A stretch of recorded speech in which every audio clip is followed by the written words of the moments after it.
좌우에 계신 분들과 인사하심으로 말씀을 듣도록 하겠습니다. 예수 다시 사셨습니다.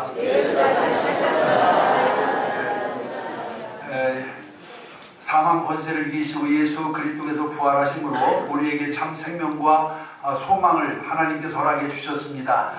저는 오늘 여러분들과 함께 읽은 이 고린도전서 15장 12절부터 22절에 있는 말씀 가지고 부활하신 주님의 은총이라고 하는 제목으로 함께 은혜를 나누기를 원합니다.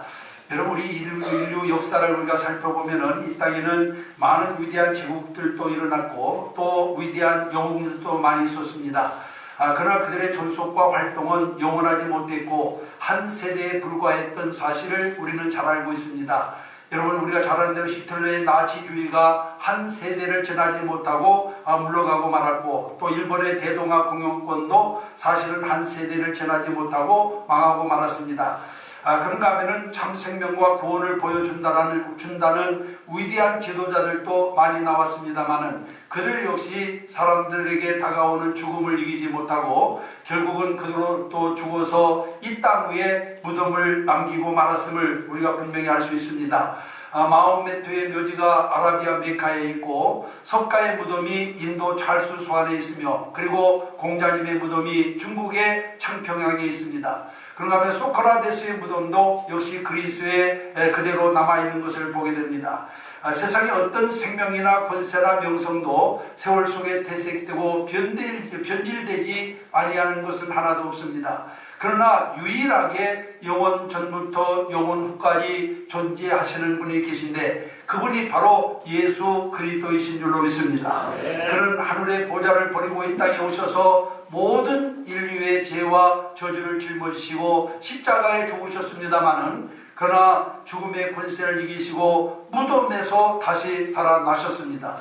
여러분, 오늘 이 본문에 있는 말씀은 사도 바울이 예수 그리스도의 부활을 의심하면서 믿지 않는 사람들에게 예수 그리스도의 부활을 확정해 주면서 우리 기독교는 부활의 종교라고 하는 점을 강조하고 있는 것을 볼 수가 있습니다.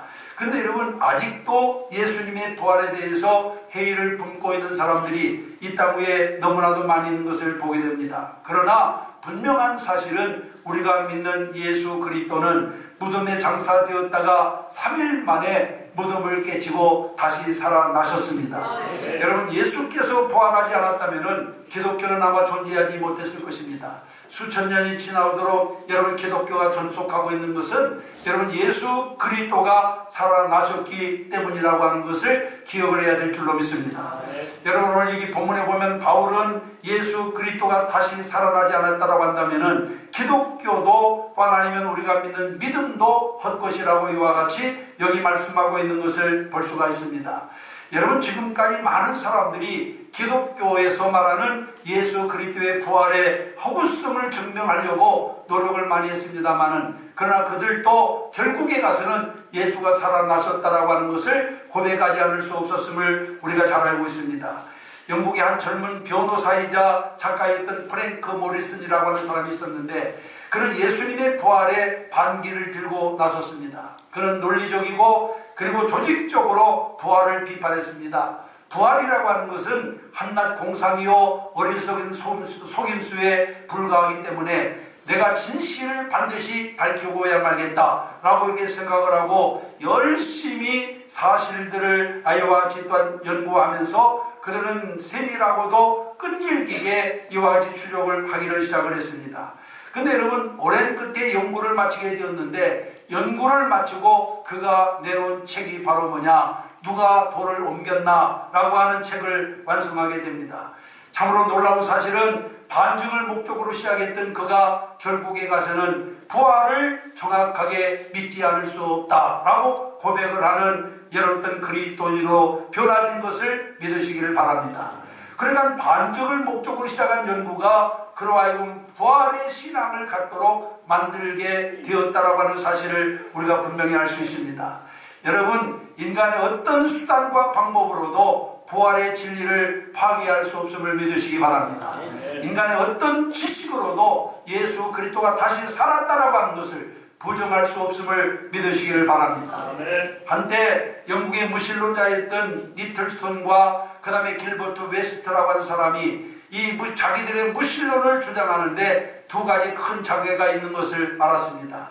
하나는 예수님의 부활의 사건이고 또 다른 하나는 사도 바울이 변화된 사건이었습니다. 그래서 그들은 그 사실들을 반증하기 위해서 연구를 시작합니다. 얼마 동안 연구한 뒤에 이 두 사람이 다시 만나가지고 말을 하기를 우리는 더 이상 이 같은 반대자로 머물러 있을 수 없네. 우리는 이 연구를 통해서 예수 부활이 사실이라고 하는 것을 발견했을 뿐만 아니라 우리들이 죄인이라고 하는 것을 발견하지 않았는가. 이제는 예수 그리스도는 우리의 구주일세 하면서 그 두 사람이 예수 그리스도를 영접하게 된 것을 믿으시길 바랍니다. 여러분, 부활의 사실을 부인하기 위해서 연구하던 무신론자들도 이제는 그리스도를 영접하는 신앙의 사람으로 변화된 것을 우리는 분명히 알 수가 있습니다. 여러분, 예수님은 십자가에 죽으셨을 뿐만 아니라 여러분 사흘 후에 다시 죽음을 이기시고 빈 무덤을 남겨두신 채 여러분 다시 살아나셨음을 믿으시기를 바랍니다. 여러분, 세상에 다른 종교는 부활절이 없습니다. 어느 종교가 부활절이 있습니까? 불교가 부활절이 있습니까? 유교가 부활절이 있습니까? 여러분, 다른 종교에는 부활절이 없습니다. 오직 예수 그리스도만이 부활의 첫 열매가 되신 것을 믿으시기를 바랍니다. 여러분, 오늘은 예수께서 어두운 무덤을 헤치고 다시 살아나셨다라고 하는 복음의 소식을 만민들에게 증거하는 그런 날입니다. 신약성경 260장 가운데서 예수의 부활에 대한 기사가 100여 회나 기록되어 있는 것을 보면 예수 그리스도의 부활은 여러분 또한 우리가 추워도 의심할 수 없는 진실임을 우리는 기억을 해야 될 줄로 믿습니다. 뿐만 아니라 기독교 신앙은, 부활 신앙은 우리 기독교의 중심이 되는 진리임을 우리가 기억을 해야 될 줄 믿습니다. 그러면 여러분, 예수 그리스도의 부활이 우리에게 주는 은총이 무엇일까요? 여러분, 오늘 성경에 있는 말씀 가운데 보면은 예수 그리스도의 부활은 오늘 우리 모든 성도들에게 죽음의 권세를 이기게 만들어 주었음을 믿으시기를 바랍니다. 여러분, 인류의 영원한 적이 있다면 무엇이겠습니까? 우리 인간에게 가장 무서운 적이 무엇이라고 생각하십니까? 물론 맹수도 무서운 적이면 틀림이 없고 무서운 질병도 여러분 또한 그것도 우리에게 무서운 적이면 틀림이 없습니다만은, 그러나 뭐니 해도 우리 인간에게 있어서 가장 무서운 적이 있다라고 한다면은 그것은 죽음이라고 생각합니다. 누구도 이 죽음을 이길 수가 없습니다. 사망의 권세는 남녀노소 지위고하를 막론하고 냉수와 같이 위세를 가지고 접근해 오는 것입니다. 여러분, 죽음은 고도로 발달된 과학도 의학도 막을 수가 없습니다. 그러나 예수 그리스도는 죽음의 권세의 사슬을 풀고 다시 살아나심으로 말미암아 그를 믿는 우리들에게 사망의 해를 받지 않도록 만들어 주었습니다. 여러분, 부활의 주님은 죽음으로 인해서 슬퍼하는 인생들에게 큰 기쁨이 되어 주었습니다. 또한 죽음으로 인해 두려워하는 사람들에게 참된 평강을 주었습니다. 또 죽음으로 인해 절망적인 인생들에게 새 희망을 불어넣어 주었습니다. 여러분, 사망이란 우리 인생의 모든 희망을 송두리째 말살해 버리고 그리고 낙심과 사망을 안겨다 주었습니다. 여러분, 죽음이라고 하는 것은 실로 청년들의 이와 같은 푸른 희망도 그리고 장년들의 고상한 희망도 다 말살해 버리고 만 것입니다. 그러나 예수 그리스도의 부활하심으로 말미암아 어둠은 빛으로 바뀌게 되었고 절망은 소망으로 바뀌게 되었으며 미움은 사랑으로 바뀌게 된 것을 믿으시기를 바랍니다. 여러분, 아프리카 남단에는 폭풍의 곳이라고 하는 곳이라고 불리워지는 험한 지역이 있었습니다. 이곳을 항해하는 모든 사람들에게 여러분 가장 절망적인 장소였습니다. 무서운 폭풍우가 사납게 밀려오기 때문에 그곳을 여행하는 사람들은 살아 돌아오는 사람이 없었습니다. 바로 모든 선박과 선원들에게 매장조와 같은 그런 곳이었습니다. 그렇기 때문에 사람들은 두려워서 그곳을 여행하려 하지 않았습니다. 그러나 1668년 바블로 디아스라고 하는 사람이 이 폭풍의 곳을 항해하는 모험을 시작을 합니다. 여러분, 모든 사람들이 염려하고 걱정했습니다마는 그는 그 염려를 뒤엎고 무사히 여행을 마치고 돌아왔습니다. 그래서 그곳 이름을 희망봉이라고 불리워지게 되었다라고 하는 것입니다. 여러분, 폭풍의 곳이 희망봉으로 바뀌어 불려지게 된 것입니다. 여러분, 예수 그리스도는 인류의 희망봉이 되셨습니다.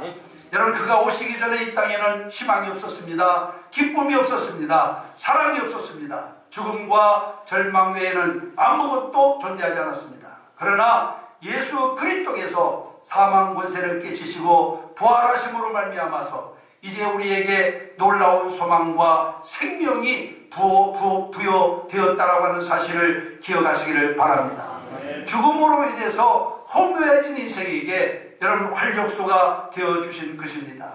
여러분, 죽음이란 우리 인생에게 모든 삶의 의욕과 의미를 말살해버리고 허무하게 만듭니다. 인생이 살다가 죽는다라고 하는 것은 성경에 이른 바와 같이 안개와 같이 허무한 것입니다. 여러분, 꽃과 같이 허무한 것이라고 했습니다. 아무리 훌륭하고 위대한 영웅도 죽고 나면은 너무너무 허무합니다. 이와 같은 죽음으로 허무해지는 인생들에게 예수 그리스도의 부활은 새로운 삶의 활력소가 되어주신 것입니다. 그래서 예수 그리스도의 부활은 슬픔에서 기쁨으로, 또한 아니면은 공포에서 평안으로, 절망에서 소망으로, 허무에서 활력소로 이와같이 또한 변화시켜 주신 하나님의 은총임을 믿으시길 바랍니다. 바라기는 이러한 부활의 은총이 여러분 모두에게 임하게 되기를 주님의 이름으로 축원합니다. 그래서 예수 그리스도의 부활은 사망 권세를 깨치고 우리로 하여금 승리의 개가를 부르게 한 놀라운 사건임을 믿으시기를 바랍니다. 그 다음에 두 번째로 오늘 예수 그리스도의 부활은 우리로 하여금 삶의 올바른 목표를 가지고 살 수 있도록 만들어 주었습니다. 바울은 여러분 당시 사람들에게는 선망의 대상이 될 만한 모든 조건을 두루 갖춘 사람이었습니다. 당시 그는 최고학부를 나온 사람입니다. 태어나면서부터 그는 로마의 시민권을 가지고 있었습니다.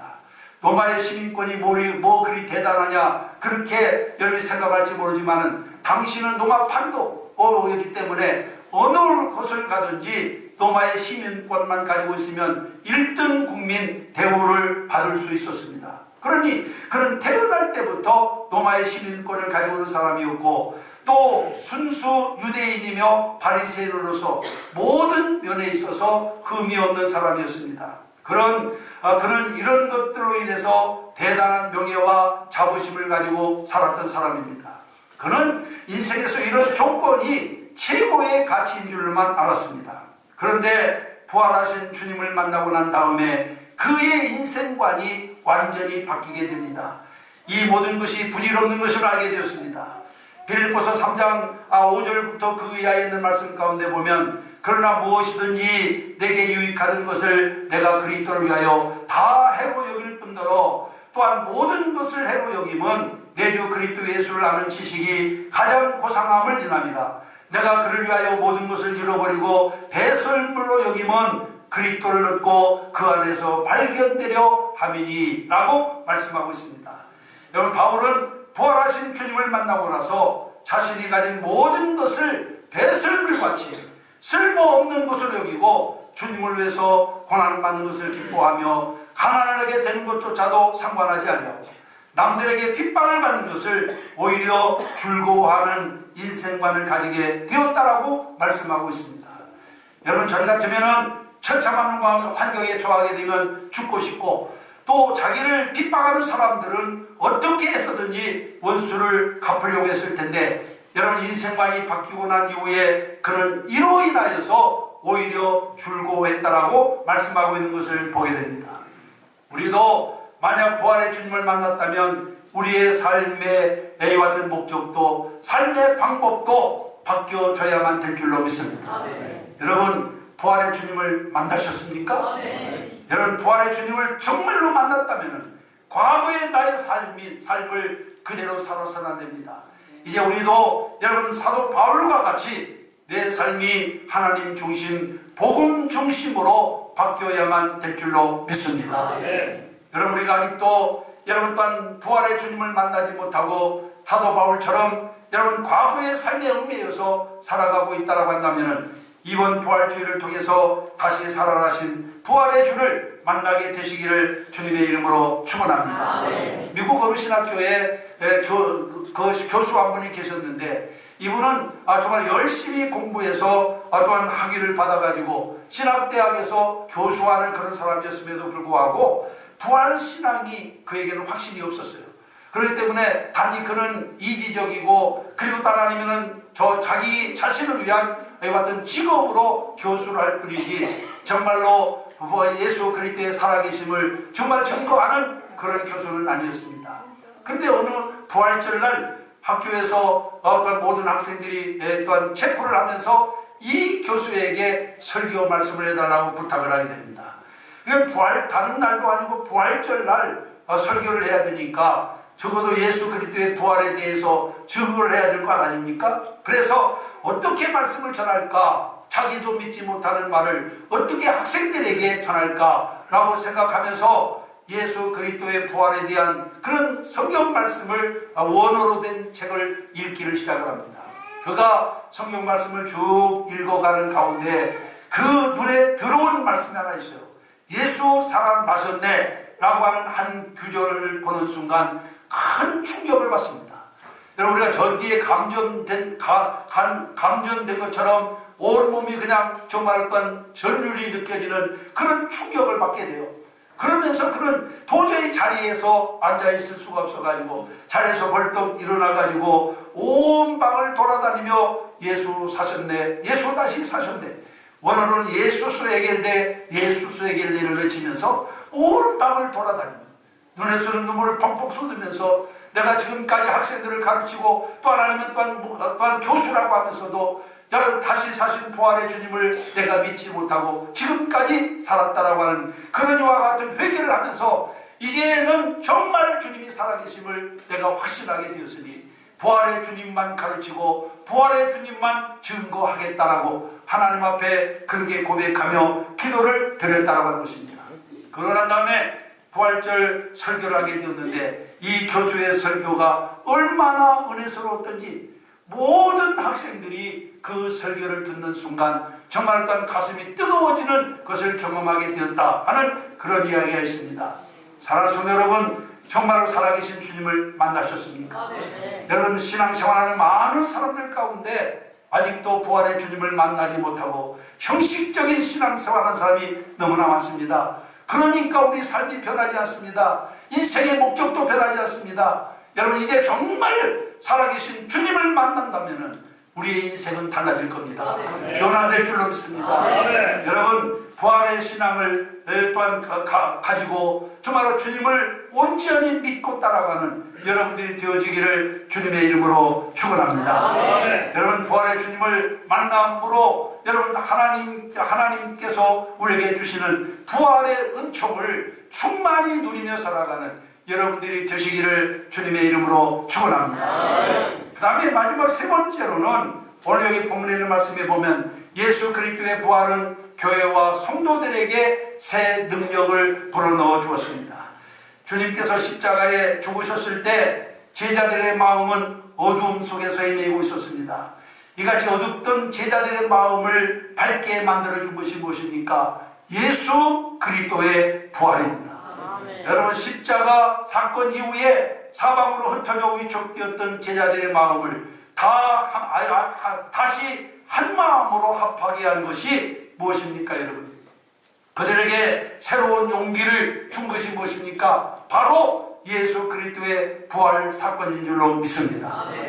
무덤에서 주님의 시체를 찾으며 울고 있던 막달라 마리아는 다시 사신 주님을 만나 뵙고 난 다음에 환희에 넘쳐서 뛰어 일어나서 동네로 내려가가지고 내가 주를 보았다, 내가 주를 보았다라고 그렇게 외쳤습니다. 엠마오 도상에서 실망의 발걸음을 옮기고 있던 두 제자도 부활하신 주님을 만나 뵙고 난 다음에 내려온 길을 다시 되짚어 예루살렘으로 돌아가서 부활의 그리스도를 증거하게 된 것을 믿으시길 바랍니다. 의심 많던 도마도 부활의 주님을 만나 뵙고 난 다음에 나의 주님, 나의 하나님이라고 고백을 했고 계집종 앞에서 3번이나 주님을 부인한 베드로도 대제사장 앞에서 우리가 보고 들은 것을 어찌 말하지 않을 수 있으랴 하고 외쳤던 것을 보게 됩니다. 여러분, 그리스도의 부활은 제자들의 마음속에 새 능력과 새 생명을 불어넣어 준 줄로 믿습니다. 이 부활의 능력이 오늘 여러분들의 마음속에 임하게 되기를 주님의 이름으로 축원합니다. 여러분, 부활의 신앙을 소유하면 전도의 능력을 얻게 됩니다. 여러분, 주는 메시아시요 하나님의 아들이시며 이스라엘의 임금이시요 구세주라고 믿고 자랑하며 따르던 예수님께서 죽어서 무덤 속에 들어가는 것을 보고 예수에 대한 말문이 막혀버리고 말았습니다. 여러분, 죽은 자가 살아나고 문둥병자가 고침받고 눈먼 소경이 눈을 뜨고 그리고 또한 굶주린 5,000명을 보리떡 5개와 물고기 2마리로 먹이고도 남게 할 때 여러분, 제자들이 얼마나 당당했겠어요. 그들은 어깨를 펴고 정말로 이분이야말로 메시아다, 하나님의 아들이다 라고 심차게 외쳤습니다마는, 그러나 그렇게 외쳐대던 예수께서 무기력하게 십자가에 죽고 난 다음 여러분 무덤에 장사되자 여러분 제자들의 입이 딱 다물어지고 말았습니다. 그도 그럴 것이 이제는 더 이상 예수를 하나님의 아들이다, 메시아다, 이스라엘의 임금이라고 할 수 없었어요. 그래서 도마도 어디론가 말없이 도망가 버렸고 두 제자도 엠마오로 향하게 되었으며 베드로를 비롯한 7명의 제자는 고기 잡기 위해서 자기들의 직업인 갈릴리 바다로 돌아가고 말았습니다. 그러나 무덤이 열리고 그리스도가 부활하신 증거가 확실해지자 제자들의 입이 열린 것을 믿으시길 바랍니다. 우리가 보고 들은 것을 어찌 말하지 않을 수 있으리요. 여러분, 누구보다도 확신 있는 믿음을 가지게 되었어요. 내가 보고 들었는데 어찌 그것을 말하지 않을 수 있으리요. 해유하며 핍박하며 그리고 또 아니면은 그들에게 그들을 위협하는 대제사장들 앞에서 여러분 담대하게 그렇게 고백할 수 있었습니다. 바라기는 우리 신광의 가족들도 이런 고백이 여러분들 입에서 나오게 되기를 주님의 이름으로 축원합니다. 예수 다시 사셨습니다. 예수 다시 살아나셨습니다. 라는 고백이 여러분들 입에서 나오게 되기를 바랍니다. 여러분, 초대교회 전도 제목이 뭐였어요? 여러분, 장엄하게 무슨 여러분 전도하고 예수 믿고 뭐 구원받고 천국 가고 그런 게 아니었어요. 초대교회 여러분 전도 제목은 오직 한마디, 예수 다시 사셨네, 예수 수에길대, 예수 수에길대 뿐이었어요. 바라기는 우리 성도들도 부활의 주님을 내가 직접 만나 뵙고 예수 다시 사셨다라고 자신있게 증거하는 여러분들이 되시기를 주님의 이름으로 축원합니다. 그래야 여러분 전도의 열매가 맺혀지는 거예요.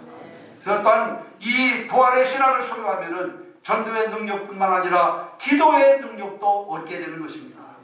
주님이 살아계셔서 우리의 기도를 들어주신다라고 하는 확신 가지게 되면 기도하지 않을 수 있습니까, 여러분? 왜 우리가 기도하지 못합니까? 기도할 줄 모르기 때문에? 아닙니다, 여러분. 기도하지 모르기 때문에 기도하지 못한 사람 아무도 없어요. 왜 기도하지 못합니까? 하나님이 다시 살아나실 사실을 확신하지 못하기 때문에 그래요. 지금도 하나님이 살아계셔서 우리의 기도를 들으신다라고 하는 확신만 있다면 여러분 왜 기도하지 못합니까? 여러분, 우리가 부활의 신앙을 소유해야 기도의 능력을 얻게 되는 줄로 믿습니다. 이 능력 가져야 기적도 일어나는 거예요. 우리가 기도한다고 해서 입으로 뭘 간구한다고 해서 다 받는 것이 아닙니다. 이 확신 가지고 하나님께 구할 때 기적이 일어납니다. 하나님의 역사가 일어나게 될 줄로 믿습니다. 그래서 우리는 여러분 예수 그리스도의 부활로 말미암아 우리는 새로운 활력을 얻게 되었어요. 능력을 얻게 됐습니다. 힘을 얻게 되었어요. 주님이 죽으신 뒤로 절망과 좌절에 빠졌던 제자들이 여러분 예수 다시 사심으로 말미암아 새 힘을 얻고 용기를 얻고 나가서 힘있게 그리스도를 전가한 것처럼 이제 우리 신광의 가족들이 다 다시 사신 부활의 은총을 힘있기 위해서 부활 신앙에 대한 확신을 가지게 되기를 주님의 이름으로 축원합니다. 오늘 2부 예배에 참석하신 사랑하는 성도 여러분, 우리